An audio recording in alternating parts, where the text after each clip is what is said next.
UPSC civil service എക്സാമിനേഷന് ചോദിച്ച ഒരു ചോദ്യമാണ്. മെയിൻസിൻ്റെ പേപ്പറിൽ ചോദിച്ച ചോദ്യമാണ് കേട്ടോ. Explain the salient features of the Harappan architecture. ഇതൊരു 150 വേർഡ്സിൽ എഴുതാനുണ്ടായിരുന്ന ഒരു ചോദ്യമാണ്. 10 മാർക്കിൻ്റെ ചോദ്യമാണ്. ഓക്കെ, അപ്പോൾ ഈ ചോദ്യത്തിന് നമുക്ക് എങ്ങനെ ആൻസർ ചെയ്യാമെന്ന് നോക്കാം. ഹാരപ്പൻ ആർക്കിടെക്ചർ എന്ന് പറയുന്നത് ഇൻഡസ് വാലി സിവിലൈസേഷൻ്റെ ഒരു ഹോൾമാർക്കായിട്ടാണ് അറിയപ്പെടുന്നത്. ഇത് 2600 to 1900 BCE ഈ ഒരു കാലഘട്ടത്തിലായിരുന്നു ഇൻഡസ് വാലി സിവിലൈസേഷൻ ഉണ്ടായിരുന്നത്. അതെല്ലാവരും നോട്ട് ചെയ്ത് വയ്ക്കുക. അപ്പോൾ ഈ ഒരു കാലഘട്ടം എന്ന് പറയുന്നത് വളരെ അഡ്വാൻസ്ഡ് ആയിട്ടുള്ള അർബൻ പ്ലാനിങ് ആൻഡ് എൻജിനീയറിങ് ഉണ്ടായിരുന്ന ഒരു കാലഘട്ടമാണ് ഇൻഡസ് വാലി സിവിലൈസേഷൻ. ആ സമയത്താണ് നമ്മുടെ ഹാരപ്പൻ ആർക്കിടെക്ചർ ഉള്ളത് എന്ന് ഓർക്കുക. ഓക്കെ, ഇനി നമ്മൾ വേറൊരു പോയിൻ്റായിട്ട് നമുക്ക് പറയാം. ഹാരപ്പ, മോഹൻജൊദാരോ ഇതുപോലുള്ള സിറ്റീസൊക്കെ വളരെ ഗ്രിഡ് പാറ്റേൺസിലൊക്കെ ആയിരുന്നു ഉണ്ടായിരുന്നത്. വളരെ വെൽ ഓർഗനൈസ്ഡ് ആയിട്ടുള്ള സ്ട്രീറ്റ്സ് അവർക്കുണ്ടായിരുന്നു.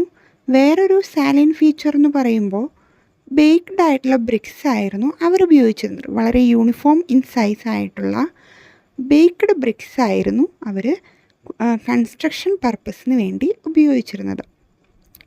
പിന്നെ നമുക്കിപ്പോൾ നിലവിലുള്ളതുപോലെ മൾട്ടി റൂം ഹൗസസും അതുപോലെ പ്രൈവറ്റ് വെൽസും ഡ്രെയിനേജ് സിസ്റ്റംസും എല്ലാം അവർക്കും ഉണ്ടായിരുന്നു. ഇതെല്ലാം അവരുടെ ഹൈജീനിനെ കാണിക്കുന്ന കുറച്ച് ഫാക്ടേഴ്സാണെന്ന് മനസ്സിലാക്കുക.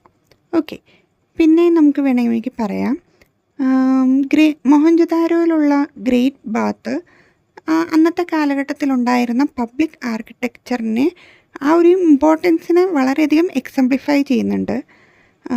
അത് റിച്വൽ ബാത്തിങ്ങിനൊക്കെ ഗ്രേറ്റ് ബാത്തായിരുന്നു ഉപയോഗിച്ചിരുന്നത്. അതുപോലെ വേറൊരു ഫീച്ചർ നമുക്ക് പറയാൻ പറ്റുന്നത് ഗ്രാനറീസ്, സിറ്റാഡൽസ്, ഡോക്ക് യാർഡ്സ് ഇതൊക്കെ എക്കണോമിക് പ്ലാനിങ്ങിനെയും അഡ്മിനിസ്ട്രേറ്റീവ് കൺട്രോളിനെയും ഇൻഡിക്കേറ്റ് ചെയ്യുന്ന കുറേ കാര്യങ്ങളാണ്. ആ ഒരു സമയത്തുണ്ടായിരുന്ന കാര്യങ്ങളാണ് പറയുന്നത്. ഗ്രാനറീസ്, സിറ്റാഡൽസ്, ഡോക്ക് യാർഡ്സ് ഇതൊക്കെ വേറൊരു പോയിൻ്റായിട്ട് നമുക്ക് എഴുതാവുന്ന കാര്യങ്ങളാണ്. പിന്നെ നമ്മൾ നേരത്തെ പറഞ്ഞതുപോലെ തന്നെ സൊഫിസ്റ്റിക്കേറ്റഡ് ആയിട്ടുള്ള ഡ്രെയിനേജ് സിസ്റ്റംസ് ഉണ്ടായിരുന്നു. ആ ഡ്രെയിനേജ് സിസ്റ്റംസ് സ്ട്രീറ്റ്സിൽ ഉടനീളം ഉണ്ടായിരുന്നു. അതിനർത്ഥം ആ ഒരു തലമുറയ്ക്ക് ഒരു സിവിക് അവെയർനെസ് ഉണ്ടായിരുന്നു എന്നാണ് ഇതിന് ഈ ഒരു ഫാക്റ്റ് അതാണ് കാണിക്കുന്നത്. ഓക്കെ, പിന്നെ അന്നത്തെ കാലഘട്ടത്തിൽ ഗ്രാൻഡായിട്ടുള്ള പാലസുകൾ, ടെമ്പിൾസ് അതൊന്നും ഉണ്ടായിരുന്നില്ല. അതിൻ്റെ അർത്ഥം അതൊരു ഇഗാലിറ്റേറിയൻ സൊസൈറ്റി ആയിരുന്നു. ആ ഒരു കാലഘട്ടത്തിലുണ്ടായിരുന്ന സൊസൈറ്റി ഇഗാലിറ്റേറിയൻ സൊസൈറ്റി ആയിരുന്നു. അപ്പോൾ ഓവറോളായിട്ട് നമുക്ക് നോക്കുകയാണെങ്കിൽ ഹാരപ്പൻ ആർക്കിടെക്ചർ വളരെ ഡെവലപ്ഡ് ആയിട്ടുള്ള ഓർഗനൈസ്ഡ് ആയിട്ടുള്ള ഒരു പ്രാക്ടിക്കൽ അർബൻ കൾച്ചറിനെ റിഫ്ലക്റ്റ് ചെയ്യുന്ന ഒരു ആർക്കിടെക്ചറാണ്. അപ്പോൾ ഈ ഒരു ചോദ്യത്തിന് നമ്മൾക്ക് എങ്ങനെ ഉത്തരം എഴുതാമെന്നുള്ള ഒരു ഐഡിയ നിങ്ങൾക്ക് കിട്ടിയില്ലേ? ഇതുപോലത്തെ പണ്ടത്തെ പ്രീവിയസ് ഇയർ ക്വസ്റ്റ്യൻസും ആയിട്ട് ഞാൻ ഇനിയും വരുന്നതായിരിക്കും. അപ്പോൾ നോട്ടിഫിക്കേഷൻ നിങ്ങൾക്ക് കിട്ടാൻ വേണ്ടി ഈ ചാനൽ ഇപ്പോൾ തന്നെ സബ്സ്ക്രൈബ് ചെയ്ത് വെച്ചോളൂ. ഓക്കെ, ശരി. അപ്പോൾ നാളെ അടുത്തൊരു വീഡിയോ ആയിട്ട് പിന്നെ കാണാം.